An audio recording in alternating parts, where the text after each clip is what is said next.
नमस्कार, मी मोहिनी मोहिते, पुणे 24 तास या न्यूज चॅनलमध्ये आपले सर्वांचे स्वागत आहे। आजच्या कार्यक्रमाविषयी आपण जाणून घेऊया। शिवमल्हार गड संस्थान बोर आणि वाघ्यामुरळी परिषद महाराष्ट्र राज्याच्या वतीने शिवमल्हार गडाचे संस्थापक महंत प्राध्यापक मार्तंड साठे यांच्या अभिष्टचिंतन सोहळ्यानिमित्त मल्हारमय मेळावा आणि पुरस्कार वितरण सोहळा मोठ्या उत्साहात संपन्न झाला। या सोहळ्यात वाघ्यामुरळी लोककलावंताचा मल्हारमय मेळावा तसेच सामाजिक, शैक्षणिक, सांस्कृतिक, राजकीय, कृषी, कला, पत्रकारिता आणि वैद्यकीय क्षेत्रात उल्लेखनीय कार्य करणाऱ्या ज्ञानवंत व गुणवंतांचा विविध पुरस्कारांनी सन्मान करण्यात आला। यावेळी मार्तंड देव संस्थान जेजुरीचे माजी अध्यक्ष व विद्यमान विश्वस्त मंगेशजी घोणे साहेब यांनी मार्गदर्शन केले। त्यांना सन 2025 मध्ये शिवमल्हारगड संस्थान भोर आणि वाघ्यामुरळी परिषद महाराष्ट्र राज्याच्या वतीने मानाचा शिवमल्हार समाज भूषण जीवन गौरव पुरस्कार देऊन सन्मानित करण्यात आले होते। तसेच मार्तंड देव संस्थान जेजुरीचे विद्यमान अध्यक्ष ॲडव्होकेट सरदार विश्वासराव पानसे साहेब यांना या वर्षीच्या वर्धापन दिनानिमित्त मानाचा शिवमल्हार समाज भूषण जीवन गौरव पुरस्कार देऊन सन्मानित करण्यात आले। त्यांनीही यावेळी उपस्थितांना मार्गदर्शन केले। कार्यक्रमाला भारतीय जनता पार्टीचे महाराष्ट्र प्रदेश उपाध्यक्ष आणि प्रवक्ते केशवजी उपाध्ये यांची प्रमुख उपस्थिती होती। त्यांनीही उपस्थितांना मार्गदर्शन केले।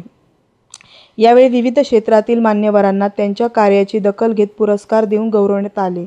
शिवमल्हार गडाचे संस्थापक महंत प्राध्यापक मार्तंड साठे यांच्या जन्मोत्सवानिमित्त उपस्थित मान्यवरांच्या वतीने त्यांचे अभिष्टचिंतन करण्यात आले आणि भावी वाटचालीसाठी शुभेच्छाही देण्यात आल्या। वाघ्यामुरळी लोककलेचा गौरव, विविध क्षेत्रातील कर्तृत्ववान व्यक्तीचा सन्मान आणि मल्हार भक्तीचा संगम असलेला हा मल्हारमय सोहळा मोठ्या दिमाखात आणि उत्साहात संपन्न झाला। किती मानधन मिळालं पाहिजे, कसं वाढलं पाहिजे आणि कसं ते प्रत्येक समाजामधील प्रत्येक घरापर्यंत जो खंडेरायाची सेवा करतोय त्या प्रत्येकापर्यंत पोहोचलं पाहिजे याच्यासाठी प्रयत्न करणारे असामान्य असं नेतृत्व आपल्याला लाभलंय। खरं तर त्याचे खूप आभार मानले पाहिजे, इतके आभार मानले पाहिजे की 2100 वरून 5000 रुपये आजीदारांकडे करून घेतले त्यांनी। सत्यभामाताई म्हणते आमच्या आजीदारांना भांडल्या, परंतु कशासाठी भांडल्या तर समाजाच्या हितासाठी। माझे जे बांधव देवाची सेवा करतात, माझे जे बांधव देवाकडे अर्चना करतायत आणि माझे जे बांधव लोकांना देवापर्यंत पोहोचवण्यासाठी प्रयत्न करतायत, देवाचा आशीर्वाद त्या कुटुंबाला मिळला पाहिजे की ज्याचा आपण जागरण करतोय त्याच्यासाठी प्रयत्न करतायत। इतकं असामान्य काम ज्याला आपल्या मराठीमध्ये दीपस्तंभ म्हणतात, मैलाचा दगड म्हणतात, हे काम कोण करते तर साठे सर करतायत। खूपच वैशिष्ट्य आहे, सारखी धावपळ रामचंद्रजी, सारखी धावपळ, सारखी गडबड। आमच्या भोसले साहेबांची पण त्यांच्याबरोबर गडबड असते, इतकी गडबड की त्यांना काय करायचं, आता मी हे करायचं त्याला अगोदर ते करणार, मग तिथं गुन्हे दाखल केले त्यांनी आणि आपल्याला गुन्हे दाखल अजून करायचे। आपल्याला या पारंपरिक पद्धतीचा तमाशा अजिबात होऊन द्यायचा नाही, कोणत्याही परिस्थितीत होऊन द्यायचा नाही। त्यामुळं चांगलं पारंपरिक वाजवा, चांगलं पारंपरिक गा, ही देवाची सेवा पण आहे। नुसतं पैसे कमवणे आपला उद्देश नाहीये, पण देवापर्यंत पोहोचणं आणि देवापर्यंत पोहोचवणं लोकांना हे सुद्धा आपलं काम आहे। त्यामुळे याच्यामध्ये कुठेही कमी पडता कामा नये। या कामाला मार्तंड साठे सरांच्या मी खूप खूप शुभेच्छा देतो आणि यानंतर आमचे मुख्य विश्वस्त आणि आजचे सत्कारमूर्ती ॲडव्होकेट सरदार विश्वासरावजी पानसे साहेब आपले विचार या ठिकाणी व्यक्त करतील। आज श्री मार्तंड साठे सरांचा वाढदिवस आहे। वाढदिवसानिमित्ताने मी सर्वप्रथम श्री मार्तंड देव संस्थानतर्फे सरांना शुभेच्छा देतो। सरांचं जे काही सामाजिक कार्य चालू आहे, अव्याहतपणे जे सामाजिक कार्य चालू आहे ते इथून पुढेही चालू राहावं अशी मी मल्हारीच्या प्रार्थना करतो। त्याचप्रमाणे सरांनी इतक्या वर्षात संघटना उभारण्यासाठी जे महाराष्ट्रावर दौरे केलेले आहेत त्याचं फलित आज दिसत आहे. सर्व महाराष्ट्रामधून असंख्य कार्यकर्ते इथं आलेले आहेत. ते का आलेले आहेत तर सरांच्यावर प्रेमापोटी आलेले आहेत आणि वेळ प्रसंगी सरांनी जे काही संघटनेसाठी आवश्यक असणाऱ्या अटी लादलेल्या आहेत त्या अटींचं पालन करून सर्वजण इथं येत आहेत. सरांचं मार्गदर्शन घेण्यासाठी येत आहेत. तर अशा स्वरूपाचं काम सरांचं आहे. त्याचप्रमाणे मागे मी सांगितलं होतं की वाघ्यामुरळ ही परंपरा आहे. किती वर्षाची परंपरा आहे हे आज रोजी आपण सांगू शकत नाही. त्या परंपरेचं पालन हे सर्वांनी करणं अत्यंत आवश्यक आहे. मागील 60-70 वर्षापासून किंवा एवढ्यात काही पिक्चरची गाणी किंवा अजून काही त्याच्यात जे काही चालू झालेलं आहे ते पूर्णपणे चुकीचं आहे आणि या चुकीचं समर्थन जसं साठेसर करत नाही तसं मातंग देव संस्थान सुद्धा अजिबात करत नाही. आणि अशा प्रकारचं जर काही कोणी केलेलं असेल करत असेल तर त्याच्यावर कारवाई ही मातंग देव संस्थान 100% करणार. हे 14 तारखेच्या कार्यक्रमात मी सांगितलेलं आहे. त्याप्रमाणे 15 दिवसापूर्वी सरांनी एक व्हिडिओ मला पाठवला होता आणि त्यांना मी सांगितलं जर तुम्ही माफी मागितली नाही तर मी तुमच्यावर 100% कारवाई करेन. त्यानंतर होनमाने मला वाटते त्यांचं आडनाव, तर ते होनमानेचा मला फोन आला होता. त्यानंतर मग सरांनी मला सांगितलं की पहिली वेळ आहे, तुम्ही त्यांना माफ करावं. पण माफी मागायला ते आले होते जेजुरी गडावर. जेजुरी गडावर आल्यानंतर त्यांनी माफी मागितली, त्यावेळेस त्यांना माफ केलेलं आहे. पण अशा प्रकारचं कोणत्याही गैरकृत्याचं समर्थन मातंग देव संस्था कधीही करणार नाही आणि त्याच्याबद्दल जी काही कारवाई करायची आहे ती करायला मातंग देव संस्था समर्थ आहे. मी स्वतः वकील आहे.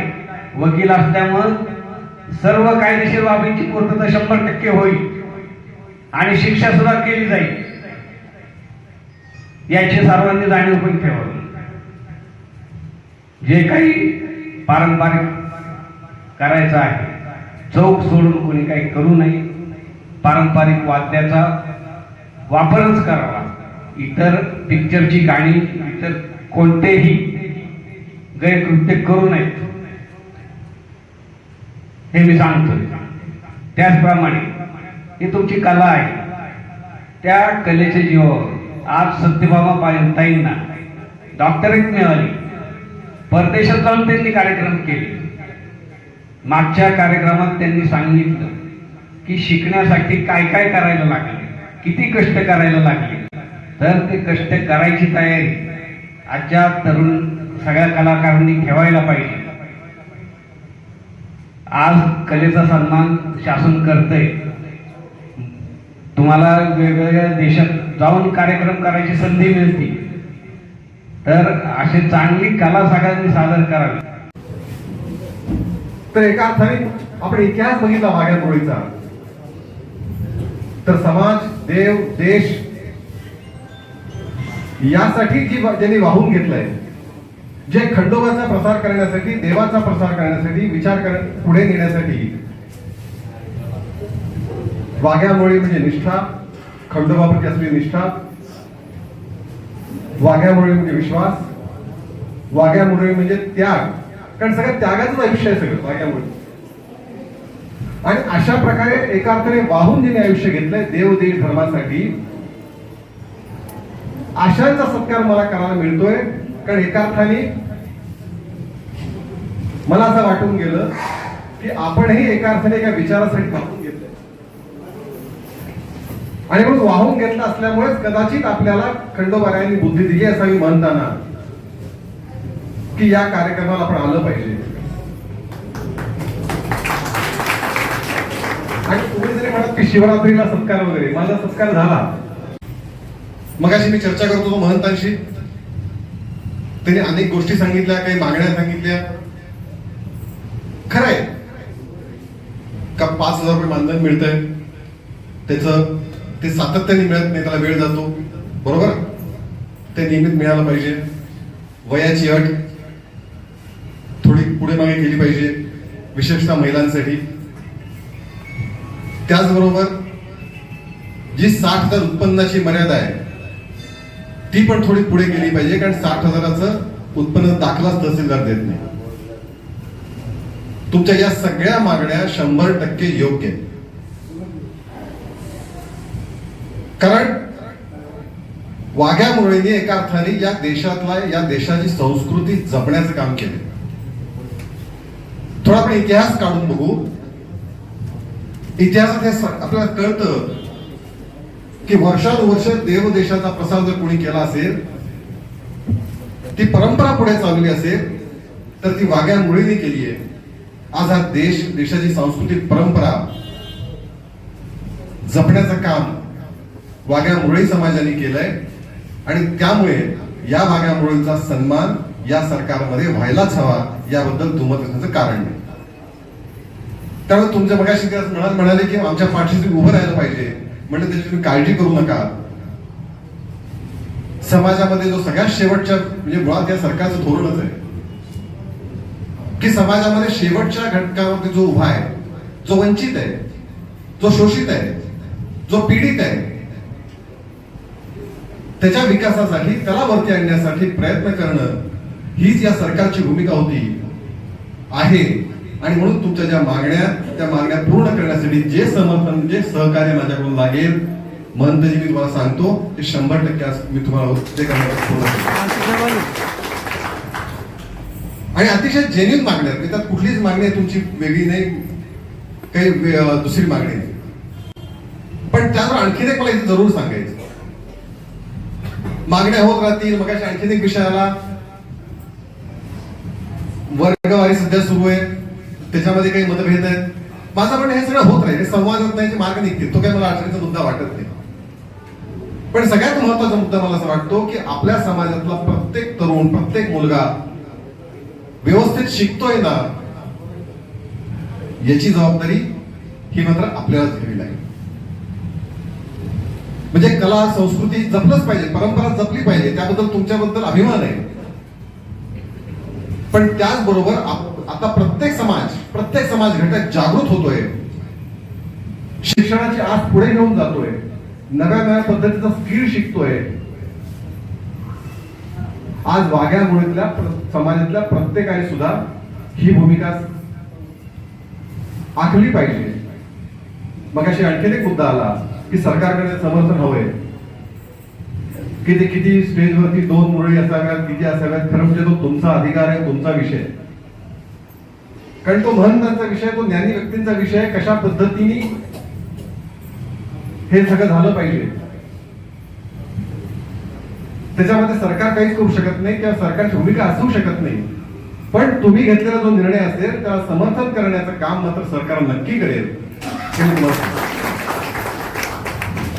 त्यामुळे नव्या पद्धतीचं गोंधळ जागरण होताना काय पद्धतीचं, नव्या पद्धतीचं काय तुमच्या ज्या अपेक्षा आहेत त्या किती कठोरपणे करायच्या, किती वेळा माफ करायचं, काय करायचं, किती असले पाहिजे, त्याचे नवीन त्यांनी मला हेही सांगितलं की नवीन वर्ग आम्ही सुरू करणार आहोत.